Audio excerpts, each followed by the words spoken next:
Les enfants toxiques. Je parlais de parents toxiques dernièrement. Réellement, surprise, la vidéo est à 100 000 likes. C'est bien, mais on oublie également qu'il y a des enfants têtus. Les enfants démoniaques qui donnent l'attention à leurs parents. On oublie également ces bons parents-là qui malheureusement ont enfanté, mais ils n'ont pas enfanté le cœur. Aujourd'hui, ça sera sans lubrifiant. Je serai très cru. On va commencer par les filles. Ma chère, tu as un clitoris qui peut bouger, tu as un vagin dans lequel on peut faire des allers-retours. Tu te rends compte que ça peut te susciter des jouissances. Tu penses que tu es quelque chose. Tu n'es rien du tout. Ton âge là, tu vas à l'école. Malheureusement, aujourd'hui sur Internet, je ne sais pas pourquoi on vous galvanise à entreprendre. Entreprenez par-ci, entreprenez par-là, entreprenez par-là. On n'encourage plus la jeune fille à aller à l'école. Le parent va crier, bavarder, fouetter, vous n'entendez pas. Tu montes, tu descends l'alcool, tu es dans les boîtes de nuit, tu fugues, tu es têtu le matin, tu te réveilles, qui doit faire les travaux. On t'envoie, tu ne pars pas.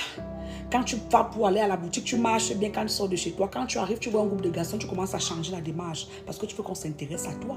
Si le groupe de garçons là te bloque dans un couloir, on va te demander encore de tourner les fesses là quand tu marches, ça va te dépasser. Dépasser les couvre-feux, vous vous en foutez. Surtout quand tu es un petit gars qui peut te donner 1000 francs, 1500. Tu vois que ouais, mon père, s'il me donne 200, 300.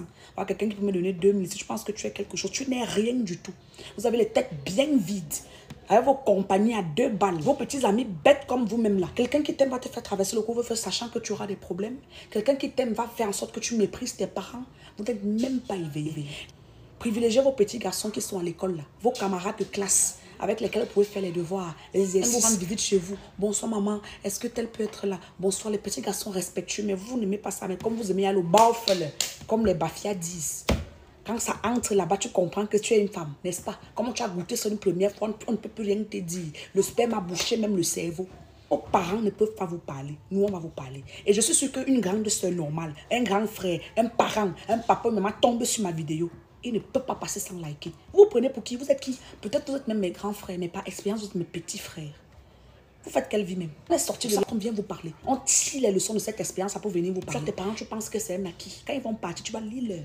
Vous avez la tête vide comme les petits maquereaux. Vous vous agitez, ton père te parle, tu piaffes, ta mère te parle. Si tu veux même seulement concentrez-vous sur la priorité. Soyez d'abord des femmes respectables. Même si après vous allez entreprendre, avoir vos petits business ou vos petits travail, c'est important pour plus de valeur. Ça ne fuit pas. Faites des bons choix de petites amies. Même les compagnies bêtes, jalouses, même inutiles, là, qui veulent vous mettre dans les problèmes, là. Laissez les bandes de filles qui n'ont pas de sens, là. Vous n'avez pas besoin de ça. Écoutez vos parents, parce que ce sont vos dieux sur terre. Surtout quand ton parent ne dérange pas. Même quand il dérange même, tu n'es pas encore arrivé pour hausser la tête, donc tu te calmes d'abord. Passe au garçon.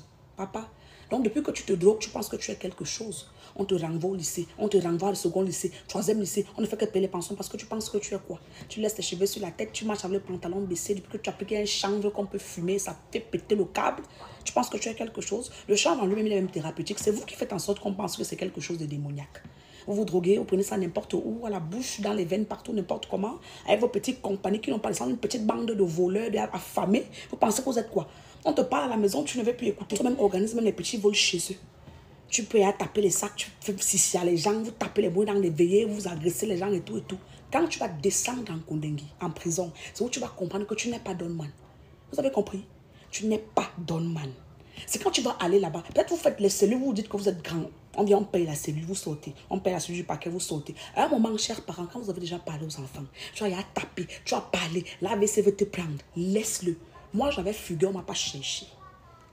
C'est ma tête qui a coulé là-bas, je suis rentrée. Je suis tombée dans une voiture de coupeur d'organes. Je suis rentrée en pièces comme la boucherie. Donc quand ton enfant veut te montrer qu'il est trop têtu, on ramène un problème à gendarmerie, tu payes, il sort. À un moment, laisse-le un peu là-bas dedans. Quand tu vas arriver en prison, tu vas voir l'aspect, même à son pire ennemi. Je ne sais pas pourquoi ceux qui sortent de prison veulent se jouer les héros. Nous montrer que la prison c'est quelque chose que tu veux partir faire un tour. C'est déconseillé. On va dire voilà la chair fraîche qui est arrivée, il y a un arrivage. On va se renseigner sur pourquoi tu es là. Vous êtes malade dans vos têtes. Toi, tu es un homme. Même si tu es un cadet, l'homme doit se battre. Tu ramènes aussi un peu quelque chose à la maison. C'est toi qui es là têtu, toi qui dois protéger tes parents. C'est toi qui vas bagarrer avec ta mère. Quand tu vas descendre en prison, on va fermer la grille derrière toi. Je ne parle parce que je ne connais pas. Même si on te dire calme-toi, tu sors la semaine prochaine. Tu voudras disparaître. Tu vas voir les vrais gangsters. Tu vas comprendre que tu t'amusais. Vos petits clans que vous avez là, vous savez ce qu'on appelle des gangs? Tu sais comment faire pour entrer dans un vrai gang? Les bisoutages et tout ça, tu peux résister. Les gens meurent pendant les bisoutages. Hein? Si tu sais même ce que ça veut dire. Eh mon petit, écoute-moi, je suis en train de te parler. Que tu as un espoir? Tu prends quel route? Comment on ressort d'un gang avec une balle dans la tête? Parce qu'à défaut même d'aller en prison, la prison c'est que tu respires même encore mourir. Tu peux attraper la maladie. Vous voulez la vie de la rue? Vous pensez que ceux qui sont dans la rue ont souhaité ça? La majorité des personnes qui sont dans la rue, là, ancienne 3e Kennedy et tout ça, c'est ce que la rue est venue à eux. Ils n'ont jamais souhaité cette vie-là. Jamais de la vie. Vous sacrifiez votre bon confort, un plat sur la tête, un bon matelas, la nourriture, vos parents qui sont là parce que vous voulez être des gangsters. Vous voulez être des gangsters dans la rue. Vous pensez que ça leur fait plaisir de dormir dehors. Tu sais ce qu'on appelle être dans la rue. Tu connais tous les rouages. Tu penses que le côté de la rue, c'est seulement d'être gangster. À quoi tu es exposé? Calmez-vous rapidement. Oui, chaque enfant est têtu à son niveau. Mais attends, quand tu vois ta mère pleurer, ça te plaît? Chaque jour, là, l'attention, ça te plaît? Tu peux sortir de là mourante. Tu peux pourrir, tu peux sortir de là même vidé spirituellement. Tu peux sortir de là malade ou dans un cercueil. Donc moi au moins, je suis debout aujourd'hui bien portante en santé pour te parler. Tu ne veux pas écouter, c'est ton problème. Vous ne buvez pas.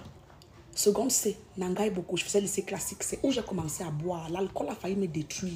Quand je bois, je ne suis pas Yves morte et jamais, au contraire. Je suis une entonnoir vivante. Vous parlez de quoi? Quand tu as parlé à un enfant une fois, deux fois, trois fois, il n'entend pas. Tu fouettes, on fouette mal la cellule. Les grands frères parlent et les réunions familiales, ils n'entendent pas. Laissez-les.